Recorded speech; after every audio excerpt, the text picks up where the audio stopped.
Welcome to the channel.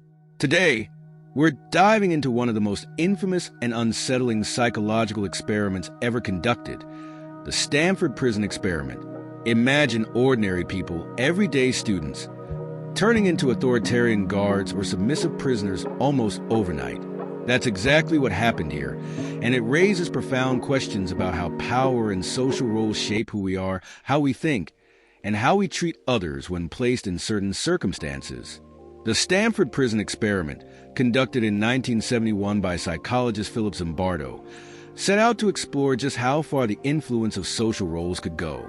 The question was simple: what happens when you put good people in a bad place? Can their sense of morality withstand an environment that pushes them to act otherwise? What followed were results so shocking and disturbing that the experiment had to be shut down early, after just 6 days instead of the planned 2 weeks. In this video, we're going to explore exactly what happened, why it happened, and what it tells us about human behavior and the psychology of authority. So, let's set the stage. In the summer of 1971, Dr. Zimbardo and his colleagues transformed the basement of Stanford University's psychology building into a mock prison. They advertised for participants, looking for male college students who were willing to take part in a psychological study for a period of 2 weeks. The chosen participants were carefully screened to ensure they had no psychological issues or criminal history. In the end, 24 students were selected, and they were randomly divided into 2 groups: prisoners and guards. The prison environment was designed to be as realistic as possible. The prisoners were arrested by real police officers, taken from their homes in a surprise arrest, blindfolded, and brought to the makeshift prison. There, they were stripped, deloused, and given a prison uniform, a shapeless smock with a number, not a name, as identification. The guards were given uniforms, mirrored sunglasses to prevent eye contact, batons, and general instructions to maintain order, but they were left to decide exactly how to do this. The setup was complete: a simulated prison environment where both groups would act out their roles for what was originally intended to be a 2-week experiment. The realistic arrest process was crucial in setting the tone for the experiment. The prisoners, who had been going about their daily lives, were suddenly yanked into a new reality where they had no control. Their sense of autonomy was stripped from the very start, laying the foundation for the intense psychological impact that would follow. Now, what happened next is where things start to get really disturbing. Almost immediately, both the prisoners and the guards started to internalize their roles. The guards began to act with increasing levels of authority, imposing arbitrary rules and demanding absolute obedience. By day 2, the guards had devised a way to deal with a prisoner rebellion. They used fire extinguishers to intimidate the prisoners, took away the prisoners' beds, forced them to sleep on the cold floor, and placed perceived troublemakers in solitary confinement. It didn't take long for the guards to show a sadistic streak, using psychological manipulation and cruel punishments to maintain control. Guards used tactics like making prisoners perform humiliating tasks, such as cleaning toilets with their bare hands or doing push-ups as a form of punishment. They began to single out specific prisoners, creating a sense of division and hierarchy even among those who were supposed to be equals. These actions led to a rapid escalation of tension as guards pushed the boundaries further each day, finding new ways to assert their dominance and break the prisoner's will. Prisoner behavior shifted just as dramatically. Initially, some prisoners resisted the authority of the guards, but as the days went on, their resistance faded. Many became passive and emotionally distressed. They followed orders, even when it meant being humiliated or dehumanized. One prisoner, identified as number 8612, began suffering from severe emotional distress just 36 hours into the experiment and had to be released. His breakdown was a direct consequence of the relentless stress and psychological pressure. He screamed, cried, and even threatened to quit, ultimately being let go because of his deteriorating mental state. Another prisoner developed a psychosomatic rash when he found himself unable to leave the experiment. He felt trapped, despite knowing on some level that it was all supposed to be an experiment. The boundary between reality and the simulated environment had blurred, and it was clear that the participants, both guards and prisoners, had become deeply entangled in their roles, losing their sense of individuality. As the days progressed, many prisoners fell into a state of learned helplessness, believing they had no choice but to comply with the guards' increasingly oppressive demands. The rapid transformation of these individuals can be explained by several powerful psychological factors. One major factor at play was de-individuation. The prisoners were stripped of their personal identity, referred to by numbers instead of names, wearing identical uniforms. This loss of self-awareness made it easier for them to conform to the behaviors expected of them as prisoners. They no longer saw themselves as unique individuals. They were merely part of a group that had no control, with their identities systematically dismantled. Similarly, the guards' uniforms and sunglasses gave them a sense of anonymity and power, emboldening them to behave in ways they might not have outside the experiment. The mirrored sunglasses acted as a barrier, dehumanizing their interactions and enabling more extreme behaviors. Another important factor was conformity to social roles. Social roles come with certain expectations, and both the prisoners and the guards conformed to what they believed their roles required. The guards adopted the role of enforcers, often using cruelty as a tool to maintain order, while the prisoners took on the role of submissive subjects, accepting the guards' treatment even when it was degrading or unjust. The psychological pressure to conform was immense. Both sides felt that they needed to play the part convincingly, even if that meant abandoning their moral compass. There was also obedience to authority.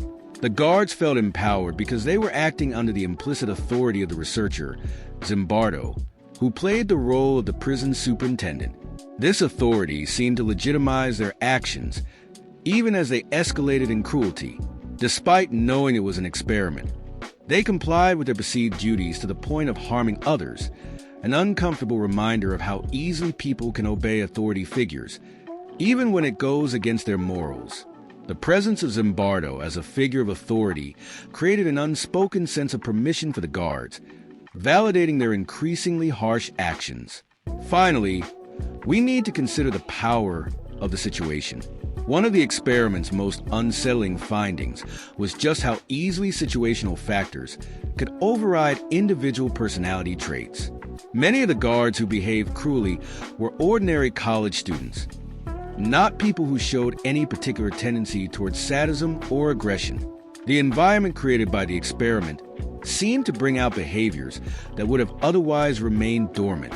Similarly, the prisoners quickly lost their sense of agency and became compliant, not because they were inherently weak, but because the situation they were placed in was so powerful. The prison environment itself, the isolation, the constant surveillance, and the arbitrary rules contributed to the participants' rapid shift in behavior. The ethical concerns around the Stanford Prison Experiment are substantial. Critics argue that Zimbardo's role as both the lead researcher and the prison superintendent blurred the lines between observation and active participation. He became part of the power dynamic, failing to intervene when the situation started to spiral out of control. Many participants reported feeling intense psychological distress during and after the experiment, leading to questions about whether the potential insights gained were worth the emotional toll inflicted on the volunteers. Today, the experiment would never pass an ethical review board, and it's used as a textbook example of what not to do in psychological research. Zimbardo's involvement as the superintendent meant that he lost objectivity, allowing the abusive behaviors to continue far longer than they should have. There were no safeguards in place to protect the participants, and this lack of oversight is one of the key reasons why the experiment is considered unethical by today's standards. The participants were not properly informed about the extreme conditions they would face, nor were they adequately debriefed afterward to address the trauma they experienced. So, what can we take away from the Stanford Prison Experiment? At its core, the experiment highlights the malleability of human behavior, the way ordinary people can change drastically depending on the context they're placed in. It serves as a stark reminder of the dangers of unchecked power and the ease with which individuals can slip into harmful behavior when given authority. This has real-world implications. We see similar dynamics in the abuse of power in prisons, the military, and even workplaces. The experiment forces us to reflect on how we, too, might behave in such situations and underscores the importance of oversight, ethical guidelines, and checks and balances in any system involving power and authority. The Stanford Prison Experiment has often been compared to historical events involving the abuse of power, such as the atrocities committed during wartime or systemic abuses within institutions. It reveals the uncomfortable truth that the capacity for cruelty lies within all of us, given the right or wrong circumstances. Understanding this helps us build better systems, ones that are resilient against abuses of power and that prioritize human rights and dignity. Despite the ethical controversies, the Stanford Prison Experiment has left a lasting legacy in the field of psychology and beyond. It challenges us to think about how roles, environments, and authority can influence our actions, often without us even realizing it. The power of the situation can be overwhelming, but awareness is a first step in resisting its pull. Perhaps the most important question we can ask ourselves is, how can we ensure that we use whatever power we have in a way that respects the dignity and humanity of others? The findings from the Stanford Prison Experiment resonate today, especially when we think about organizational structures, policing, and even school environments. The potential for abuse of power is everywhere, but by understanding the psychology behind it, we can create safeguards that protect individuals and uphold ethical standards. Whether it's in a corporate setting, a classroom, or any place where authority is exerted, the lessons from this experiment remind us of the importance of empathy, transparency, and accountability. Thank you for joining me on this journey through one of the most eye-opening psychological studies of the 20th century. If you found this video thought-provoking, don't forget to like, subscribe, and share with others who might be interested in exploring the depths of human behavior. Let's keep the conversation going in the comments below. What do you think this experiment tells us about human nature? How can we apply these lessons in our everyday lives? Have you ever found yourself in a situation where you were influenced by a role you played? Until next time, take care and stay curious.